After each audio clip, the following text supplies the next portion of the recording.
MLC Yadava Reddy గారి ఆధ్వర్యంలో అదేవిధంగా మేమంతా కూడా కలిసి గజ్వేల్ నియోజకవర్గం నుండి దాదాపు 15,000 మంది ఇక్కడి నుంచి తరలించాలన్నటువంటి సంకల్పంతో ముందుకు పోతున్నాం. గౌరవనీయులు కేసీఆర్ గారు, గౌరవనీయులు హరీష్ రావు గారు మరి మెదక్ జిల్లా నుండి దాదాపు 1,00,000 మందిని తరలించాలన్నటువంటి సంకల్పంతో మరి గత 15 రోజులుగా కూడా ప్రజలలో ఉండి ప్రతి మండలంలో ఒక మీటింగ్ పెట్టుకొని ముఖ్యమైనటువంటి నాయకులతో నియోజకవర్గ స్థాయిలో ఒక మీటింగ్ ఏర్పాటు చేసుకొని మరి ప్రతి గ్రామం నుండి కూడా ముఖ్యమైనటువంటి కార్యకర్తలు నాయకులు అందరూ కదిలి వచ్చే విధంగా ఏర్పాట్లు పూర్తి చేశాం.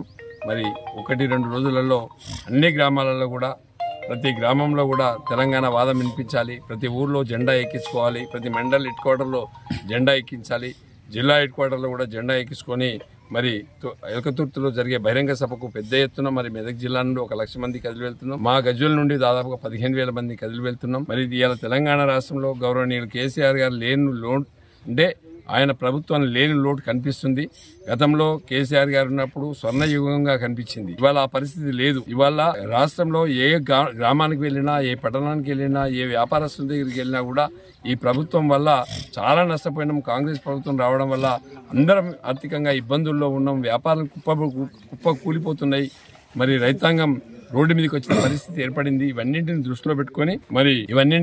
దృష్టిలో పెట్టుకొని ఇవాళ మళ్లీ కేసీఆర్ అధికారంలోకి రావాలని చెప్పి తెలంగాణ ప్రజలు కోరుకుంటున్నారు. నాటి ఉద్యమ స్ఫూర్తిని రేపోటి మన ఎలకతుర్తి సభలో కనిపిస్తుందని చెప్పి సందర్భంగా తెలియజేస్తాం.